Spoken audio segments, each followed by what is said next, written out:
ನೋಡಿ ಹೇಗಿದೆ ಅಂತ.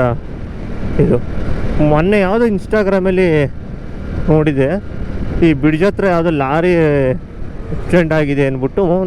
ಮೊನ್ನೆನೋ ನೋಡಿದ್ದು ನನಗೆ, ನಿನ್ನೆ ಅನಿಸುತ್ತೆ, ಗೊತ್ತಿಲ್ಲ ಅದು ಯಾವಾಗ ಆಗಿದ್ದು ಅಂತ. ವಿಡಿಯೋ ನೋಡಿದೆ, ನೋಡಿ ಇಲ್ಲೇ ಇದೆ ಅನಿಸುತ್ತೆ ಲಾರಿ ಆಕ್ಸಿಡೆಂಟ್ ಆಗಿರೋದಂತೆ. ಯಾವ ಥರ ಆಗಿದೆ ಅಂತ, ವೀಲೇ ಬಂದ್ಬಿಟ್ಟೈತೆ ಸ್ನೇಹಿತರೆ. ನೋಡಿ ಅಲ್ಲಿ ವೀಲ್ ಬಿದ್ದೈತೆ, ಇಲ್ಲಿ ನೋಡಿ ವೀಲೇ ಬಂದ್ಬಿಟ್ಟೈತೆ. ಯಾವ ಥರ ಆಗಿರ್ಬೇಕಿದ ಆಕ್ಸಿಡೆಂಟು. ಇಲ್ಲಿದೆ ನೋಡಿ ಲಾರಿ. ದಯವಿಟ್ಟು ಯಾರೇ ಆದರೂ ಅಷ್ಟೇ, ಕಾರ್ನವರಾದರೂ ಅಷ್ಟೇ, ಬೈಕ್ನವರಾದರೂ ಅಷ್ಟೇ, ಒಂದು ಅರ್ಧ ಗಂಟೆ ಲೇಟ್ ಆಗುತ್ತೆ, ಒಂದು 10 ನಿಮಿಷ 15 ನಿಮಿಷ ಲೇಟ್ ಆಗುತ್ತೆ, ಏನು ಗಂಟೆನೂ ಹೋಗಲ್ಲ. ಆರಾಮಾಗಿ ಹೋಗಿ, ರೋಡ್ ಮಾಡವ್ರೆ ಚೆನ್ನಾಗೈತೆ, ಆರಾಮಾಗಿ ಹೊಟ್ಟೋಗ್ಬಿಡ್ಬೋದು ಅಂತ ಹೋದರೆ ಹೊಟ್ಟೋಗ್ಬಿಡ್ತೀರ ಬೇಗನೆ. ಹೋಗಿ ನಿಧಾನಕ್ಕೆ 10 ನಿಮಿಷ 5 ನಿಮಿಷ ಲೇಟ್ ಆದರೂ ಪರವಾಗಿಲ್ಲ. ಮನೆಗಳಲ್ಲಿ ನಿಮ್ಮನ್ನೇ ನಂಬ್ಕೊಂಡಿರುವಂಥವ್ರು, ತಂದೆ ತಾಯಿ, ಹೆಂಡತಿ ಮಕ್ಕಳು ಎಲ್ಲ ಇರ್ತಾರೆ. ನಿಮ್ಮದೇ ಆದಂಥ ಒಂದು ಕುಟುಂಬ ಇರುತ್ತೆ.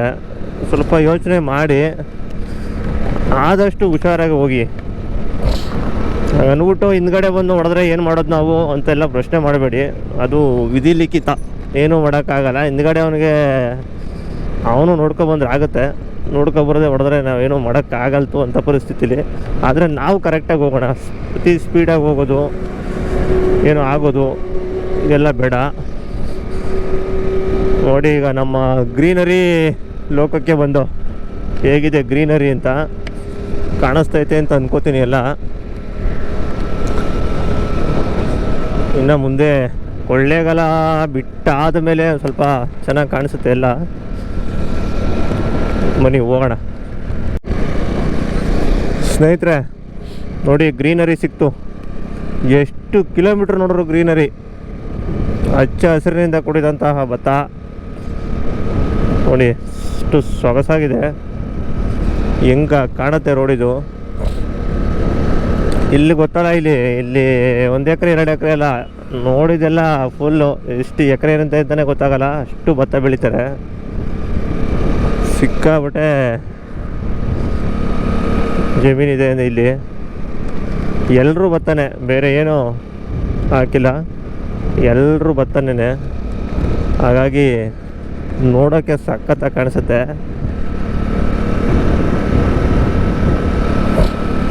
ಅಲ್ಲಿ ಯಾರ ಥರ ಮಧ್ಯ 1 ಎಕರೆನೋ ಇಲ್ಲ ಕುಂಟೆನೋ ಈ ಥರ ಜಮೀನಿದ್ರೆ ಹೆಂಗೆ ಕಂಡುಹಿಡಿತಾರೆ ಅಂತಲೇ ಗೊತ್ತಾಗಲ್ಲ. ಎಲ್ಲ ಒಬ್ರದೇ ಇರುತ್ತೆ, ಇರಲ್ಲ. ಮಧ್ಯೆ ಹೆಂಗೆ ಕಂಡುಹಿಡಿತಾರೆ ಅನ್ನೋದೇ ಗೊತ್ತಾಗಲ್ಲ. ಅಷ್ಟು ದೂರ ಗಂಟ ನೋಡಿದ್ರೂ ಭತ್ತನೇ ಹಾಕಿರ್ತಾರೆ. ಇಲ್ಲಿ ನೋಡಿ, ಇಲ್ಲಿ ಈ ಕಡೆಯಿಂದ ತೋರಿಸ್ತೀನಿ ನೋಡಿ. ಈಗ ಗೊತ್ತೇ ಆಗಲ್ಲ ಎಷ್ಟು ದೂರ ಐತೆ ಅಂತ.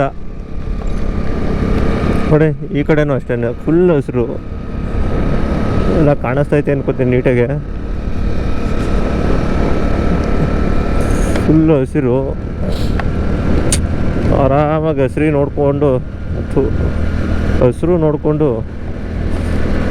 ಎಷ್ಟು ಚೆನ್ನಾಗೈತೆ ಅಂದರೆ ರೋಡು ಹೋಗೋಕ್ಕೆ ಸೂಪರ್ ಕಣ್ರಿ. ನೋಡಿ ಇವಾಗ ಕಾಣಿಸುತ್ತೆ.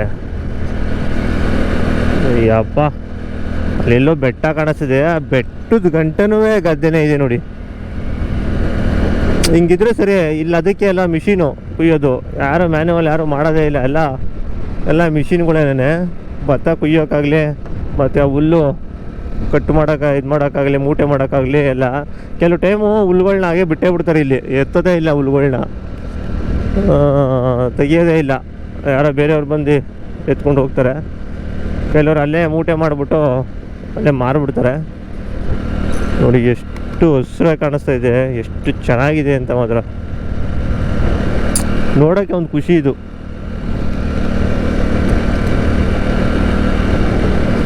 ಕೊಳ್ಳೇಗಾಲ ಸಿಟಿ ಹೋಗೋಂಗೆ ಇಲ್ಲ. ಲೆಫ್ಟ್ ತೊಗೊಂಡ್ರೆ ನೀವು ಮಹದೇಶ್ವರ ಬೆಟ್ಟಕ್ಕೆ ಅಲ್ಲಿ ಬೋರ್ಡ್ ಇರುತ್ತೆ, ಲೆಫ್ಟ್ ತೊಗೊಂಡ್ರೆ ಸಾಕು. ಒಳ್ಳೆ ಈ ಗ್ರೀನರಿ ನೋಡ್ಕೊಂಡ್ರೆ ಆರಾಮಾಗಿ ಮಹದೇಶ್ವರ ಬೆಟ್ಟ ಹೋಗ್ಬೋದು. ಬನ್ನಿ ಹಾಗೆ ಮುಂದೆ ಸಾಗೋಣ ಸ್ನೇಹಿತರೆ. ಈ ಏನಿದೆ ಈ ಮಹದೇಶ್ವರ ಬೆಟ್ಟ, ಕೌದಳ್ಳಿ ಬಿಟ್ಟು ತಾಳ್ಬೆಟ್ಟಕ್ಕೆ ಬರಬೇಕಾದ್ರೆ ನೆನಪಾಗೋದು ನಮ್ಗೆ ಏನಂತಂದರೆ, ಈ ಬರ್ತಿದ್ದು ಒಂದು 8-9 ವರ್ಷ ಕಾಲ್ನಡಿಗೆಯಲ್ಲಿ ಬಂದಿದ್ದೀವಿ. ಎಳ್ಗಲ್ಲಿ ಮಾರ್ಗವಾಗಿ ಇಲ್ಲಿಗೆ ಜಾಯ್ನ್ ಆಗುವ ಒಳ್ಳೆ ಇದು ಕೌದಳ್ಳಿಗೆ ಬಂದು ಕೌದಳ್ಳಿಯಿಂದ ಬರುವ ಅದೇ ನೆನಪಾಗುತ್ತೆ. ಈ ಕಡೆ ನಾವು ಈ ಕಡೆ ಏನಾರ ಗಾಡೀಲಿ ಹೋದಾಗ, ಬಸ್ಸಲ್ಲಿ ಹೋದಾಗ ಈ ಜಾಗಗಳು ನೋಡಿದ್ರೆ, ಏಕೆಂದರೆ ಶಿವರಾತ್ರಿ ಟೈಮಲ್ಲಿ ನಮ್ಮ ರಾಮನಗರ, ಕನಕಪುರ, ಬೆಂಗಳೂರು, ಬಿಡದಿ, ಹಾರೋಹಳ್ಳಿ ಈ ಸೈಡು ಮಾರ್ಗವಾಗಿ ತುಂಬ ಜನ ಬರ್ತಾರೆ. ಊಟದ ವ್ಯವಸ್ಥೆ ಇರುತ್ತೆ, ತುಂಬ ಚೆನ್ನಾಗಿ ನೋಡ್ಕೋತಾರೆ. ಬರುವಂಥ ಭಕ್ತಾದಿಗಳಿಗೆ ಊಟದ ವ್ಯವಸ್ಥೆ ಆಗಿರ್ಬೋದು, ನೀರಿನ ವ್ಯವಸ್ಥೆ ಆಗಿರ್ಬೋದು, ಎಲ್ಲ ಪ್ರತಿಯೊಂದು ವ್ಯವಸ್ಥೆನೂ ಸಹ, ಕಾಲು ಕೈ ನೋವು ಅಂದರೆ ಮಾತ್ರೆನೂ ಸಹ ಅವರೇ ಕೊಟ್ಟು ಅಷ್ಟು ಚೆನ್ನಾಗಿ ಹಣ್ಣು, ಜ್ಯೂಸು ಎಲ್ಲ ಕೊಟ್ಟು ನೋಡ್ಕೋತಾರೆ. ಅದು ಶಿವರಾತ್ರಿಯಲ್ಲಿ ದೊಡ್ಡ ಜಾತ್ರೆನೇ ನಡೆಯುತ್ತೆ. ಹಾಗಾಗಿ ಅದೊಂದು ನೆನಪು. ನಾವು ತುಂಬ ಸತಿ ಬಂದಿದ್ದೀವಿ, 8-9 ಸಾರಿ ಬಂದಿದ್ದೀನಿ. ಅದೊಂದು ನೆನಪು. ಅದಕ್ಕಿಂತ ಮುಂಚೆ ನಾನು ಫಸ್ಟ್ನೇ ಸತಿ, 2ನೇ ಸತಿ ಹೋದಾಗ ಊಟನೂ ಸಹ ಸಿಗ್ತಿರ್ಲಿಲ್ಲ ಎಲ್ಲೂ. ಆ ಟೈಮಲ್ಲಿ ನಾವು ನೀರು ಕುಡಿದು ಬನ್ನೆಲ್ಲ ತಿಂದು ಕೌದಳ್ಳಿಲಿ ಮಲಗಿರೋಂಥ ದಿನಗಳಿವೆ. ಆವಾಗ ಅಷ್ಟೊಂದು ಜನ ಕಡಿಮೆ, ಮತ್ತು ಊಟಗಳೆಲ್ಲೂ ಸಿಗ್ತಿರ್ಲಿಲ್ಲ, ಊಟ ಯಾರೂ ಮಾಡಿಸ್ತಿರ್ಲಿಲ್ಲ ಆ ಥರ. ಆಮೇಲೆ ಹೋಟ್ಲಿಗೆ ಹೋದರೆ ಹೋಟ್ಲಲ್ಲೂ ಸಹ ಸಿಗ್ತಿರ್ಲಿಲ್ಲ. ಆ ಥರದೊಂದು ಸಿಚುವೇಶನ್ ಇತ್ತು. ಈಗ ಆ ಥರದ್ದು ಇಲ್ಲ, ಊಟ ಅಲ್ಲಲ್ಲೇ ಕೊಡ್ತಾಯಿರ್ತಾರೆ. ಆದರೆ ಏನಪ್ಪ ಅಂತಂದರೆ, ತುಂಬ ಊಟನ ವೇಸ್ಟ್ ಮಾಡ್ತಾರೆ ಜನ. ಈಸ್ಕೊಂಡು ರೋಡಲ್ಲೇ ಇಟ್ಬಿಟ್ಟಿರ್ತಾರೆ. ದಯವಿಟ್ಟು ಊಟಕ್ಕೆ ಆ ಥರ ಎಲ್ಲ ಮಾಡಬೇಡಿ. ಏಕೆಂದರೆ ಸಿಗದೇ ಇದ್ದಾಗ ಊಟದ ಬೆಲೆ ಗೊತ್ತಾಗುತ್ತೆ. ಹಾಗಾಗಿ ಬೇಕಾದಷ್ಟು ಈಸ್ಕೊಂಡು ಹೋದರೆ ಒಳ್ಳೆಯದು. ಈ ಶಿವರಾತ್ರಿ ಟೈಮಲ್ಲಂತೂ ಸಿಕ್ಕಾಬಟ್ಟೆ ಫುಡ್ಡು ಇಲ್ಲೆಲ್ಲ ವೇಸ್ಟ್ ಮಾಡಿರ್ತಾರೆ ಭಕ್ತಾದಿಗಳು. ಅವ್ರಿಗೋಸ್ಕರನೇ ಪಾಪ ಅವರು ಕೊಡೋದು, ಯಾರೋ ದಾನಿಗಳು ಮಾಡಿಸಿರುವಂಥವ್ರು. ಅವ್ರಿಗೆ ಅದು ಚೆನ್ನಾಗಿರಲ್ಲ, ಪಾಪ ಮಾಡಿಸ್ತಾರೆ. ಈ ವರ್ಷವೂ ಸಹ ನಡೆಯುತ್ತೆ ಫೆಬ್ರವರಿ, ಮಾರ್ಚ್ ತಿಂಗಳಲ್ಲಿ ಶಿವರಾತ್ರಿ. ಆವಾಗಲೇ ನಮ್ಮ ಭಾಗದವರೆಲ್ಲ ನಡ್ಕೊಬರುವಂಥದ್ದು. ಈ ಜಾಗ ನೋಡಿ, ಈ ಜಾಗಗಳೆಲ್ಲ ನೋಡ್ತಾ ಇದ್ರೆ ಅದೇ ನೆನಪು. ಇಲ್ಲೆಲ್ಲ ಕೂತಿದ್ದು ನಿಂತು ಹೋಗಿರುವಂಥ ನೆನಪುಗಳಿವು. ತುಂಬ ನೆನೆಸ್ಕೊಂಡಾಗೆಲ್ಲ ಅದು ನೆನಪಾಯ್ತಾ ಇರುತ್ತೆ. ಈ ಜಾಗದಲ್ಲೆಲ್ಲ ಓಡಾಡಿದ್ದೀವಿ, ನಡ್ಕೊ ಹೋಗಿದ್ದೀವಿ ಅಂತ. ಎಷ್ಟೇ ನಾವು ಬಸ್ಸಲ್ಲಿ, ಕಾರಲ್ಲಿ, ಏನರಲ್ಲೇ ಬರಲಿ, ಬೈಕಲ್ಲಿ ನಡ್ಕೊ ಹೋಗೋ ಒಂದು ಫೀಲ್ ಇರುತ್ತಲ್ಲ, ಅದೇ ಒಂಥರ ಜನದ ಗುಂಪಲ್ಲಿ ಮಾತಾಡಿಕೊಂಡು ಒಂದು ವಾರ, ಅದು ನಾವು ಏನು ಬರ್ತಿದ್ದೋ ಒಂದು ವಾರ ಯಾವುದೇ ಯೋಚನೆ ಇಲ್ಲದೇನೆ, ಯಾವುದೂ ಮನಸ್ಸಲ್ಲಿ ಬೇರೆ ಯೋಚನೆ ಏನೂ ಇಲ್ಲದೇನೆ ಒಂಥರ ಆರಾಮಾಗಿ ಬಂದು ಟ್ರಿಪ್. ಈಗ ನಾವು ಹೋಗ್ತೀವಿ ಎಲ್ಲ ಬೇರೆ ಕಡೆ ಟ್ರಿಪ್ಗೆ, ಆ ಟ್ರಿಪ್ ಹೋದ್ರೂ ಸಹ ಆ ಥರದ್ದು ಸಿಗಲ್ಲ. ಕಾವೇರಿ ಹೊಳೆ ದಾಟಿ ಅಲ್ಲಿದ್ದು ಒಂದಿನ ಅಲ್ಲಿ ತಂಗಿ, ಅದೊಂಥರ ಚೆನ್ನಾಗಿರುತ್ತೆ ಅದೊಂದು ಟ್ರಿಪ್ಪು. ಯಾರೆಲ್ಲ ನೀವು ಅಕಸ್ಮಾತು ಬಂದಿದ್ದೀರಾ, ನಡ್ಕೊಂಡು ಹೋಗ್ತಿದ್ದೀರಾ, ಇಲ್ಲ ಮುಂದಿನ ವರ್ಷ ಹೋಗಬೇಕು ಅಂದ್ಕೊಂಡಿದ್ದೀರಾ, ಎಲ್ಲ ಕಮೆಂಟ್ ಮಾಡಿ. ಮಾದಪ್ಪನ ದರ್ಶನ ಪಡೆದಿರೋರು ನಡ್ಕೊಂಡು ಬಂದು ಈ ಥರ ತುಂಬ ಜನ ಬೇರೆ ಕಡೆಯಿಂದೆಲ್ಲ ರೆಗ್ಯುಲರಾಗಿ ನಡೀತಿರ್ತಾರೆ. ಈ ಕಡೆ ಮೈಸೂರು ಭಾಗದವ್ರು ಈ ಕಡೆ ಇರ್ಬೋದೇನೋ, ಬಟ್ ಆದರೆ ನಾವು ಬೆಂಗಳೂರು, ರಾಮನಗರ ಸೈಡವರೆಲ್ಲ ಶಿವರಾತ್ರಿಗೆ ಬರೋದು ಜಾಸ್ತಿ. ಎಲ್ಲ ಏಳುಗಳಿಗೆ ಸೇರಿ ಏಳುಗಳಿಂದ ಬರ್ತಾರೆ. ಹಾಗಾಗಿ ಶಿವರಾತ್ರಿಯಲ್ಲಂತೂ ಚೆನ್ನಾಗಿರುತ್ತೆ ನೋಡೋಕ್ಕೆ. ಏನು ತಾಳಿಬೆಟ್ಟ ರೀಚ್ ಆಯೋದು ಅಂತ ಅನಿಸುತ್ತೆ ಹತ್ತತ್ರ. ನೋಡಿ, ರೋಡ್ ಮಾತ್ರ ಸಖತ್ತಾಗಿ ಮಾಡವ್ರೆ ಸ್ನೇಹಿತರೆ. ಗೊತ್ತೇ ಆಗಲ್ಲ, ಆರಾಮಾಗಿ ಬರ್ಬೋದು ಈಗ ಬೆಟ್ಟಕ್ಕೆ. ತುಂಬ ಚೆನ್ನಾಗಿ ಮಾಡವ್ರೆ ರೋಡ್ ಮಾತ್ರ. ನೋಡಿ, ತಾಳಿಬೆಟ್ಟ ಎಂಟ್ರಿ ಹಾಗೆ ಬಿಟ್ಟು ಏನೋ ಇನ್ನೂ ಲೈಟಿಂಗ್ಸ್ ಎಲ್ಲ ಹಾಕಿದ್ದಾರೆ, ಪರವಾಗಿಲ್ಲ. ಇನ್ನೂ ಹಬ್ಬದ ವಾತಾವರಣ ಏನೋ ಇದೆ ಅಂತ ಅನಿಸುತ್ತೆ ಬೆಟ್ಟದಲ್ಲಿ. ದೀಪಾವಳಿ ಜಾತ್ರೆ ಇದ್ದಿದ್ದು, ಇನ್ನೂ ಲೈಟಿಂಗ್ಸ್ ತೆಗೆದಿಲ್ಲ. ದೀಪಾವಳಿ ಜಾತ್ರೆ ವಿಶೇಷ ಇತ್ತಲ್ಲ ಆವಾಗಿಂದು, ಇನ್ನೂ ಲೈಟಿಂಗ್ಸ್ ತೆಗಿಲಿಲ್ಲ.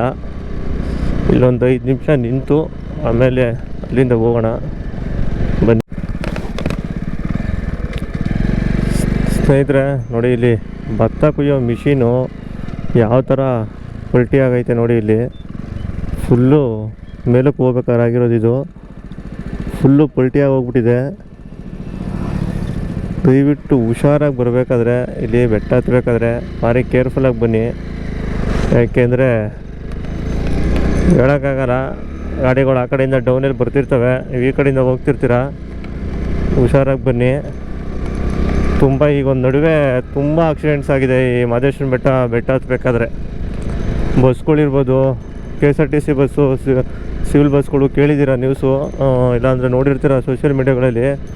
ತುಂಬ ಆಕ್ಸಿಡೆಂಟ್ಸು ಅವು ಇವು ಬೇಜಾನ್ ಆಗಿದೆ. ಹಾಗಾಗಿ ಭಾರಿ ಕೇರ್ಫುಲ್ಲಾಗೆ ಬರಬೇಕು. ಓವರ್ಟೇಕ್ ಮಾಡ್ಬೇಕಾದ್ರೆ ನೋಡ್ಕೋಬೇಕು. ಯಾಕೆಂದರೆ ಅಲ್ಲಿ ಟರ್ನಿಂಗಲ್ಲಿ ಮೇಲ್ಗಡೆಯಿಂದ ಗಾಡಿ ಬರ್ತಾ ಇರ್ತವೆ. ಹಾಗಾಗಿ 5-10 ನಿಮಿಷ ಲೇಟ್ ಆದರೆ ಏನೂ ಆಗಲ್ಲ. ನಿಧಾನಕ್ಕೆ ನೋಡಿಕೊಂಡು ಓಡಾಡಿ. ನೋಡಿ ಇರೋ ಥರ ರೋಡೆಲ್ಲ ಇಲ್ಲೆಲ್ಲ ಕೊರೆದ್ಬಿಟ್ಟಿದೆ. ಆ ಕಡೆ ಸೈಡಿಗೆಲ್ಲ ಹೋದಾಗೆಲ್ಲ ಪ್ರಾಬ್ಲಮ್ ಆಗುತ್ತೆ. ಆದಷ್ಟು ಒಳಗಡೆನೇ ಇದ್ದು ಮಾಡಿ. ನೋಡಿ ಈ ಥರ ಟರ್ನಿಂಗಲ್ಲಿ ಹುಷಾರಾಗಿ ನೀವು ನಿಧಾನಕ್ಕೆ ಟರ್ನ್ ಮಾಡಿಕೊಂಡು ಹೋಗ್ಬೇಕಾಯ್ತದೆ. ಯಾಕೆಂದರೆ ಆ ಕಡೆಯಿಂದ ಗಾಡಿ ಬಂದಾಗ ಅವರು ಆ ಕಡೆ ನೀವು ಲೆಫ್ಟಿಗೆ ಬರ್ತಾರೆ. ಯಾವ್ದಾರ ಬಸ್ ಬಂದ್ಬಿಡ್ತು ಅಂದರೆ ಕ್ರಾಸಲ್ಲಿ ಲೆಫ್ಟಿಗೆ ಬರ್ತಾರೆ. ಆಗ ನೀವು ಲೆಫ್ಟಲ್ಲಿ ಹೋಗ್ತಿರೋರು ನೀವು ರೈಟ್ಗೆ ಹೋಗ್ಬೇಕಾಗುತ್ತೆ. ಅದು ಕೆಲವ್ರಿಗೆ ಗೊತ್ತಾಗಲ್ಲ, ಅದು ಪ್ರಾಬ್ಲಮ್ ಆಗುತ್ತೆ. ಯಾಕೆಂದರೆ ಅವ್ರಿಗೆ ಕ್ರಾಸ್ ಮಾಡೋಕ್ಕೆ ದೊಡ್ಡದಾಗಿ ಜಾಗ ಇರೋದ್ರಿಂದ ಬೇಕಾಗಿರೋದ್ರಿಂದ ಅವರು ಟರ್ನ್ ತಗೋತಾರೆ. ಆವಾಗ ನಾವು ಲೆಫ್ಟಲ್ಲಿ ಹೋಗ್ತಿರೋರು ಲೆಫ್ಟಲ್ಲೇ ಹೋಗ್ಬೇಕಲ್ಲ ಅಂತ ಅಂದ್ಕೊಂಡು ಲೆಫ್ಟಲ್ಲೇ ಹೋದರೆ ಪ್ರಾಬ್ಲಮ್ ಆಗುತ್ತೆ. ಆವಾಗ ರೈಟ್ಗೆ ಹೋಗ್ಬೇಕಾಗುತ್ತೆ. ಅವ್ರು ರೈಟಲ್ಲಿ ಜಾಗ ಬಿಡ್ತಾರೆ, ರೈಟಿಗೆ ಹೋಗ್ಬೇಕಾಗುತ್ತೆ. ಇಲ್ಲಿ ಬೆಟ್ಟದ್ದು ಕಡೆ ಹೋಗ್ಬೇಕಾದ್ರೆ ಸ್ವಲ್ಪ ತಾಳಿಬೆಟ್ಟದಿಂದ ಬೆಟ್ಟ ಹತ್ಬೇಕಾದ್ರೆ ಸ್ವಲ್ಪ ಯೋಚನೆ ಮಾಡಿಕೊಂಡು ನಿಧಾನಕ್ಕೆ ಹೋಗಿ. ಏನು ಅರ್ಜೆಂಟ್ ಏನೂ ಇರಲ್ಲ, ನಾವಿರಲ್ಲ. ಮಾದಪ್ಪ ಅಂತೂ ಶಾಶ್ವತ, ಮಾದಪ್ಪ ಇರ್ತದೆ, ಮಾದಪ್ಪ ಇದ್ದೇ ಇರ್ತದೆ. ನಾವು ಆರಾಮಾಗಿ ಹುಷಾರಾಗಿ ಹೋಗಿ ಬರೋದನ್ನ ಕಲಿಯೋಣ. ತುಂಬ ಆಕ್ಸಿಡೆಂಟ್ಗಳು ನೋಡಿದ್ದೀವಿ ಬೆಟ್ಟದ್ದು ರೋಡಲ್ಲಿ. ಈಗ ಇತ್ತೀಚೆಗೆ ಜಾಸ್ತಿ ಬಸ್ಸು, ಕಾರು ಅದು ಇದು ಅಂತ ಆಗ್ತಾನೇ ಇರುತ್ತೆ. ಇವಾಗ ಯಾರು ಅರ್ಜೆಂಟ್ ಮಾಡ್ಕೋಬೇಡಿ, ಆರಾಮಾಗಿ ಹೋಗಿ ಆರಾಮಾಗಿ ಬನ್ನಿ. ಇನ್ನೇನು ಮಹದೇಶ್ವರನ ಬೆಟ್ಟ ತಲುಪಿಬಿಟ್ಟು ನಾವು ಸದ್ಯಕ್ಕೆ ಹೋಗಿ ಮಾದಪ್ಪನ ದರ್ಶನ ಮಾಡಿ ಆಮೇಲೆ ಎಲ್ಲಿ ಉಳ್ಕೊಳ್ಳೋದು ಅನ್ನೋದನ್ನ ಹೇಳ್ತೀನಿ. ಬನ್ನಿ ನೋಡೋಣ ಎಲ್ಲಿ ಉಳ್ಕೊಳ್ಳೋಣ ಅಂತ.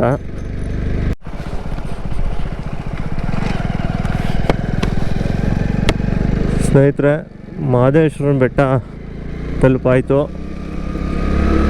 ಈಗ ಪಾರ್ಕಿಂಗ್ ಹತ್ರ ಹೋಗ್ಬಿಟ್ಟು ಅಲ್ಲಿ ಗಾಡಿ ಹಾಕ್ಬಿಟ್ಟು ಅಲ್ಲಿಂದ ದೇವ್ರ ದರ್ಶನ ಮಾಡ್ಕೊಬರೋಣ. ಮಹದೇಶ್ವರನ ಬೆಟ್ಟ ತಲುಪ್ತು. ಪಾರ್ಕಿಂಗ್ ಹತ್ರ ಗಾಡಿ ಹಾಕ್ಬಿಟ್ಟು ಹೋಗೋಣ, ಬನ್ನಿ ದರ್ಶನಕ್ಕೆ ಹೋಗೋಣ. ರಶ್ ಇರಬೇಕು ಅಂತ ಅನಿಸುತ್ತೆ, ನೋಡೋಣ ಯಾವ ಥರ ಇದೆ ಏನು ಅಂತ. ನೈಟ್ ಆಲ್ಟ್ ಆಗೋದ್ರಿಂದ ಏನು ಸಮಸ್ಯೆ ಇಲ್ಲ, ರಶ್ ಇದ್ರೂ ಬೇಗ ಮ್ಯಾನೇಜ್ ಮಾಡಬೇಕಾಗತ್ತೆ. ಇಲ್ಲಿ ಹೋಗ್ಬಿಟ್ಟು ಇಲ್ಲಿ ಪಾರ್ಕಿಂಗ್ ಮಾಡಿ ಆಮೇಲೆ ಹೋಗೋಣ ಇಲ್ಲಿಂದ. ಸ್ನೇಹಿತರೆ, ಮಹದೇಶ್ವರನ ಬೆಟ್ಟಕ್ಕೆ ನಾವು ಬಂದಾಯಿತು. ಇಲ್ಲಿ ಜಾತ್ರೆ ಇದ್ದಂಗೆ ಅವರೇ ಸ್ನೇಹಿತರೆ. ಇವತ್ತೇ ಜಾತ್ರೆ ಅಂತ ಅನ್ಕೋಬೋದು, ಅಷ್ಟೊಂದು ಜನ ಅವರೇ. ತೋರಿಸ್ತೀನಿ ನಿಮಗೆ ಜನ ಹೆಂಗವ್ರೆ ಅಂತ. ಸದ್ಯಕ್ಕೆ ಹೋಗ್ಬಿಟ್ಟು ಈಗ ಅರ್ಜೆಂಟಾಗೆ ದರ್ಶನ ಮಾಡ್ಕೊಂಡು ಬಂದ್ಬಿಡ್ತೀನಿ, ಆಮೇಲೆ ಬೇರೆ ನೋಡೋಣ ಬನ್ನಿ. ಸ್ನೇಹಿತರೆ, ಮಾದಪ್ಪನ ದರ್ಶನ ಅಂತೂ ಆಯಿತು. ರಶ್ ಏನಿರಲಿಲ್ಲ ಅಂತ ಜೋರಾಗೆ. ಜನ ಮಾತ್ರ ತುಂಬ ಜನ ಅವರೇ, ಆದರೆ ರಶ್ ಇರಲಿಲ್ಲ. ಹಾಗಾಗಿ ಚೆನ್ನಾಗೆ ದರ್ಶನ ಆಯಿತು. ಈಗ ದರ್ಶನ ಮಾಡಿಕೊಂಡು ಈಗ ಸಾಲೂರು ಮಠಕ್ಕೆ ಹೋಗೋಣ. ಸಾಲೂರು ಮಠದಲ್ಲಿ ಹೋಗಿ ಆಲ್ಟ್ ಆಗೋಣ ಅಂತ. ಯಾಕೆ ಅಂತಂದರೆ ಅಲ್ಲಿ ಉಳ್ಕೊಳ್ಳೋಕ್ಕೆ ಓಕೆ ಚೆನ್ನಾಗಿರುತ್ತೆ, ಆರಾಮಾಗಿ ಅಲ್ಲಿ ಉಳ್ಕೋಬೋದು. ಸಾಲೂರು ಮಠದಲ್ಲಿ ಹೋಗಿ ಆಲ್ಟ್ ಆಗೋಣ. ಜನ ಮಾತ್ರ ತುಂಬ ಜನ ಅವರೇ, ಸಿಕ್ಕಾಪಟ್ಟೆ ಜನ ಅವರೇ. ದರ್ಶನ ಆಗ್ತಾಯಿದೆ. 5 ಗಂಟೆಗೆ ಕ್ಲೋಸ್ ಅಂತೆ, ಬಟ್ ಬೇಗನೆ ಬಂದಕ್ಕೆ ದರ್ಶನ ಚೆನ್ನಾಗಾಯಿತು. ನೋಡಿ ಜನ ಇಲ್ಲೆಲ್ಲ ಬನ್ನಿ, ಜನ ಸಾಗರ ಎಲ್ಲವರೇ ಅಂತ ತೋರಿಸ್ತೀನಿ. ಅದನ್ನು ಹೋಗ್ಬಿಟ್ಟು ಅಂದ್ಕೊಂಡೆ ಯಾವ ರಶ್ ಇರುತ್ತೆ, ಹೋಗೋಕ್ಕಾಗಲ್ವ ಅಂತ ಅಂದ್ಕೊಂಡಿದ್ದೆ. ಅಷ್ಟೊಂದು ರಶ್ ಏನು ಇರಲಿಲ್ಲ. ಓಕೆ, ಪರವಾಗಿಲ್ಲ, ಬೇಗ ದರ್ಶನ ಆಯಿತು. ಸ್ವಲ್ಪ ಹೋಗಿ ರೆಸ್ಟ್ ಮಾಡ್ಬೋದು. ನೋಡಿ, ಇಲ್ಲಿ ಇರೋದು ಜನ ಸಾಗರ. ಎಲ್ಲಿ ಇದ್ರೋ ಗೊತ್ತಿಲ್ಲ. ಇಲ್ಲಿ ನೋಡಿ, ಇಲ್ಲಿ ನೋಡ್ಬಿಟ್ಟೆ ನಾನು ಅಂದ್ಕೊಂಡೆ ಇಷ್ಟೊಂದು ಜನನ ಅಂತ. ಎಷ್ಟು ಜನ ನೋಡಿ ಆಲ್ಟಾಗಿರೋದಿಲ್ಲಿ ಎಲ್ಲ ಫುಲ್ಲು. ಎಷ್ಟು ಗ್ರೌಂಡ್ ಇದೆ, ಜನ ಇದ್ದಾರೆ. ಈ ಜನ ನೋಡ್ಬಿಟ್ಟೆ ನಾನು ಜನ ಜಾಸ್ತಿ ಅಂತ ಅಂದ್ಕೊಂಡೆ. ಬೇಗ ಆಯಿತು. ಬನ್ನಿ ಈಗ ಸಾಲೂರು ಮಠಕ್ಕೆ ಹೋಗೋಣ. ಸಾಲೂರು ಮಠದಲ್ಲಿ ಹೋಗಿ ಆಲ್ಟಾಗೋಣ. ನೋಡಿ, ಇದೆ ಸಾಲೂರು ಮಠಕ್ಕೆ ಹೋಗೋ ರೋಡ್ ಇದು. ಸಾಲೂರು ಮಠಕ್ಕೆ ಹೋಗೋಣ. ಆರಾಮಾಗಲ್ಲಿ ಉಳ್ಕೋಬೋದು. ಸದ್ಯಕ್ಕೆ ಇಲ್ಲೆಲ್ಲ ರೂಮ್ ಮಾಡುವಂಥದ್ದು ಆಗಲ್ಲ ಈಗ. ಏಕೆ ನಾನು ರೂಮೆಲ್ಲ ಮಾಡಲ್ಲ, ಎಲ್ಲಿ ಅಡ್ಜಸ್ಟ್ ಆಗುತ್ತೆ ಅಲ್ಲಿ ಆಲ್ಟ್ ಮಾಡ್ತಾಯಿರ್ತೀನಿ. ಇದೇ ಸಾಲೂರು ಮಠದ ರೋಡು. ಎಲ್ಲ ಸ್ಕೂಲ್ ಮಕ್ಕಳುಗಳೆಲ್ಲ ಬರ್ತಾವ್ರೆ.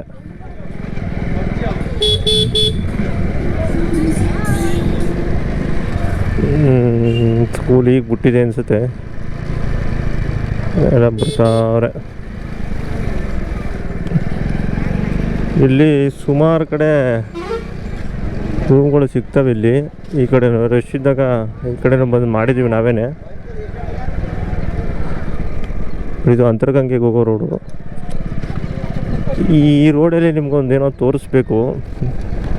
ನಾವು ಮಠಕ್ಕೆ ಹೋಗ್ಬೇಕಾದ್ರೆಲ್ಲ ಫಸ್ಟು ಅಲ್ಲಿಗೆ ಹೋಗ್ತಿದ್ದೋ ಮರದ ಹತ್ರ. ಅಲ್ಲೊಂದು ಹೂವು ಇದೆ, ಕೆಲವ್ರಿಗೆ ಗೊತ್ತಿದೆ, ಕೆಲವ್ರಿಗೆ ಗೊತ್ತಿಲ್ವೇನೋ. ಹೂವು ಈಗ ಇದೆಯೋ ಇಲ್ವೋ ಗೊತ್ತಿಲ್ಲ. ಲಿಂಗದ ಹೂವು ಅಂತ. ಆ ಹೂವು ಎಲ್ಲ ಟೈಮು ಬಿಡಲ್ಲ, ಕೆಲವು ಟೈಮ್ ಬಿಡುತ್ತೆ. ನೋಡಿ, ಇದೇ ಮರ ದೊಡ್ಡದಾಗಿದೆಯಲ್ಲ, ಇದೇ ಮರ. ಸದ್ಯಕ್ಕೆ ಹೂವು ಇಲ್ಲ, ನೋಡೋಣ. ಮಾರ್ನಿಂಗ್ ಏನಾರ ಅಕಸ್ಮಾತ್ ಇದ್ದರೆ ಬೇಕಾದ್ರೆ ತೋರಿಸ್ತೀನಿ ನಿಮಗೆ. ಚೆನ್ನಾಗಿರುತ್ತೆ. ಅದು ಒಳಗಡೆ ಲಿಂಗ ಇರುತ್ತೆ. ಪ್ರಕೃತಿ ತಾನಾಗಿ ಎಲ್ಲ ರೆಡಿ ಮಾಡಿಕೊಡುತ್ತೆ. ನೋಡಿ, ಇದೆ.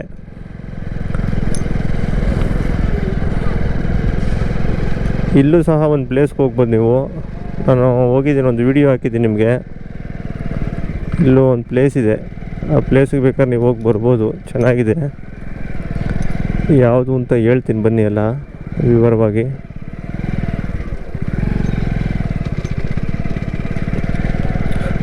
ಕೋಡ್ಗಲ್ ಅಂತ ಒಂದು ಪ್ಲೇಸ್ ಇದೆ, ತುಂಬ ಚೆನ್ನಾಗಿದೆ.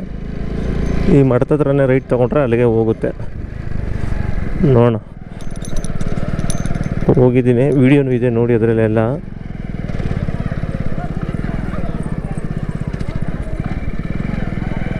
ನೋಡಿ, ಇದೇ ಮಠ. ಇವತ್ತಿಲ್ಲೇ ಆರ್ಟು.